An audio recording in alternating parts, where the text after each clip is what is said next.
નમસ્કાર અને સ્વાગત છે. ચાલો એક કલ્પના કરીએ. એક એવી ઇમારતની જે માત્ર પથ્થર અને લાકડાની નથી, પણ એક જીવંત વાર્તા છે, એક નકશો જે આપણને સીધા એક દૈવી રહસ્ય સુધી લઈ જાય છે. આજની આ ચર્ચામાં આપણે પ્રાચીન મંદિર અને મસીહા વચ્ચેના આ ખૂબ જ ગહન રૂપાત્મક સંબંધની સફરે નીકળીશું. તો અહીં એક મોટો સવાલ ઊભો થાય છે. જો ઈશ્વર બધે જ છે, તો પછી તેમને મળવા માટે એક ખાસ જગ્યા, એક ખાસ બિલ્ડિંગની શી જરૂર પડી? આ પ્રશ્ન ખરેખર વિચારવા જેવો છે. અને એ જ આપણને એ મૂળભૂત સમસ્યા તરફ લઈ જાય છે, જેને ઉકેલવા માટે જ પ્રાચીન મંદિરની રચના કરવામાં આવી હતી. એટલે કે દૈવી અને માનવ વચ્ચેનું અંતર.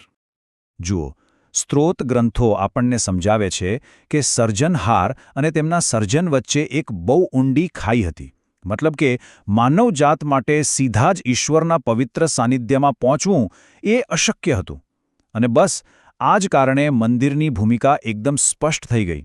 એ એક સંરચિત, એકદમ સુરક્ષિત માર્ગ હતો જે ઈશ્વર સુધી પહોંચવાનો એકમાત્ર રસ્તો હતો. અને આ શ્લોક આખી સમસ્યાના ઉકેલનો પાયો નાખે છે. એ સ્પષ્ટ કરે છે કે આ અંતરને ભરવા માટે એક મધ્યસ્થીની જરૂર છે, એક પુલ જે બંનેને જોડી શકે. અને આ મધ્યસ્થીનો વિચાર જ એ આખા રૂપકનો પાયો છે, જેને આપણે આજે સમજવાનો પ્રયત્ન કરી રહ્યા છીએ. તો આપણે મંદિરને માત્ર એક બિલ્ડિંગ તરીકે નથી જોવાનું. ના, એ તો એક નકશો છે, સ્થાપત્ય દ્વારા કહેવાયેલી એક વાર્તા છે. અને હવે આપણે એ જ પ્રતિકાત્મક યાત્રા શરૂ કરવા જઈ રહ્યા છીએ, એક પછી એક પગલું ભરીને. ચાલો, તો હવે આપણે આ મંદિરની આ વર્ચ્યુઅલ ટૂલ શરૂ કરીએ.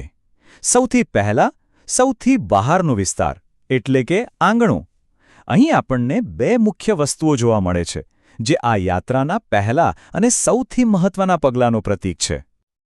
આંગણામાં પ્રવેશતા જ સૌથી પહેલી વસ્તુ જે દેખાય એ હતી કાંસાની વેદી. અહીં પાપોના પ્રાયશ્ચિત માટે પશુબલિ ચડાવાતી હતી. પણ અહીં રૂપક ખૂબ જ ઊંડું બને છે. સ્ત્રોત ગ્રંથો આ વારંવાર થતા બલિદાનોની સરખામણી સીધી જ ઈસુના બલિદાન સાથે કરે છે, જેને બધા પાપો માટે એક જ વારમાં અપાયેલું અંતિમ બલિદાન ગણવામાં આવે છે. અને આ પ્રાચીન ભવિષ્યવાણી અહીં બહુ જ મહત્વની બની જાય છે. કેમ? કારણ કે સ્ત્રોત પ્રમાણે આ સીધો સંકેત ઈસુના અંતિમ બલિદાન તરફ છે. અને આ બલિદાનનો વિચાર જ આંગણામાં થતી બધી ક્રિયાઓનો મુખ્ય હેતુ હતો. બલિદાન પછી આંગણામાં બીજી મહત્વની વસ્તુ હતી આ કુંડ. હવે પવિત્ર સ્થાનની નજીક જવું હોય તો શુદ્ધતા સૌથી જરૂરી હતી. એટલે યાજકોએ આગળ વધતા પહેલાં આ કુંડના પાણીથી પોતાને શુદ્ધ કરવા પડતા હતા, જેથી કોઈપણ અશુદ્ધિ દૂર થઈ જાય. અને અહીં રૂપક એકદમ સ્પષ્ટ થઈ જાય છે. જેમ યાજકો ભૌતિક રીતે પાણીથી શુદ્ધ થતા હતા, એ જ રીતે સ્ત્રોત આપણને એક આધ્યાત્મિક શુદ્ધિકરણની વાત કરે છે.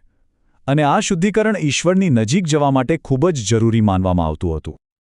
ચાલો, હવે મંદિરની થોડી વધુ અંદર જઈએ.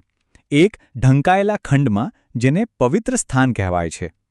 અહીં જે વસ્તુઓ રાખવામાં આવી છે તે આધ્યાત્મિક પોષણ અને સાચા માર્ગદર્શનનું પ્રતીક છે. આ ખંડમાં અંદર પ્રકાશનો એકમાત્ર સ્ત્રોત હતો, સોનાનો દીપવૃક્ષ. અહીં ભૌતિક પ્રકાશને આધ્યાત્મિક જ્ઞાન સાથે જોડવામાં આવ્યો છે. સ્ત્રોતની વ્યાખ્યા પ્રમાણે જેમ દીપવૃક્ષ એ અંધારા ખંડને રોશન કરતો હતો, બરાબર એ જ રીતે પવિત્ર આત્મા આપણને આંતરિક માર્ગદર્શન અને પ્રકાશ પૂરો પાડે છે. દીપવૃક્ષની બરાબર સામે હતું અર્પણ કરેલી રોટલીનું મેજ, જે ઈશ્વર દ્વારા તેમના લોકો માટે કરાતી ભૌતિક જોગવાઈનું પ્રતીક હતું. પણ અહીં પણ એક બહુ ઊંડું રૂપક છપાયેલું છે.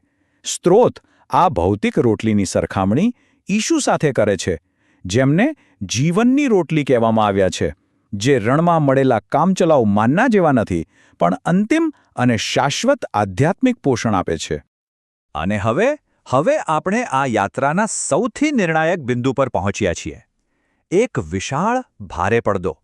આ પડદો પવિત્ર સ્થાનને સૌથી પવિત્ર જગ્યા, એટલે કે પરમ પવિત્ર સ્થાનથી અલગ કરતો હતો. અને સમજો, આ કોઈ સામાન્ય પડદો નહોતો. એ તો એક ગહેન પ્રતીક હતો, માનવતા અને ઈશ્વરના પ્રત્યક્ષ સાનિધ્ય વચ્ચેનો અંતિમ અવરોધ. આ એ જ વિભાજનનું ભૌતિક સ્વરૂપ હતું, જેની વાત આપણે શરૂઆતમાં કરી હતી. અને એટલો પવિત્ર કે વર્ષમાં માત્ર એક જ વાર, અને એ પણ માત્ર મુખ્ય યાજક જ તેની આરપાર જઈ શકતો હતો, બીજું કોઈ નહીં. તો આ જ છે આખી વાતનો મુખ્ય મુદ્દો. સ્ત્રોતનો કેન્દ્રીય દાવો એ છે કે પેલો પડદો ઈસુના ભૌતિક શરીર માટે એક રૂપક હતો અને તેમના મૃત્યુએ ઈશ્વર સુધી પહોંચવાનો એક નવો એકદમ સીધો માર્ગ ખોલી નાખ્યો. અને આ જ રૂપકનો નાટકીય અંત છે. જે ક્ષણે ઈસુનું મૃત્યુ થયું એ જ ક્ષણે મંદિરનો પેલો ભારે પડદો ઉપરથી નીચે સુધી ફાટી ગયો. આ દૃશ્ય એ વાતનું પ્રતીક હતું કે પેલો અવરોધ હવે દૂર થઈ ગયો છે. જે માર્ગ સદીઓથી બંધ હતો તે હવે બધા માટે ખુલ્લો મુકાઈ ગયો હતો. તો જો પેલો ભૌતિક પડદો ફાટી ગયો તો એનો અર્થ શું થયો? આ એક ઘટનાએ મંદિરના આખા ખ્યાલને જ બદલી નાખ્યો. હવે આપણે પથ્થરની ઇમારતમાંથી એક નવી જીવંત વાસ્તવિકતા તરફ આગળ વધી રહ્યા છીએ. અહીં આ રૂપકનો વિકાસ સ્પષ્ટપણે જોઈ શકાય છે.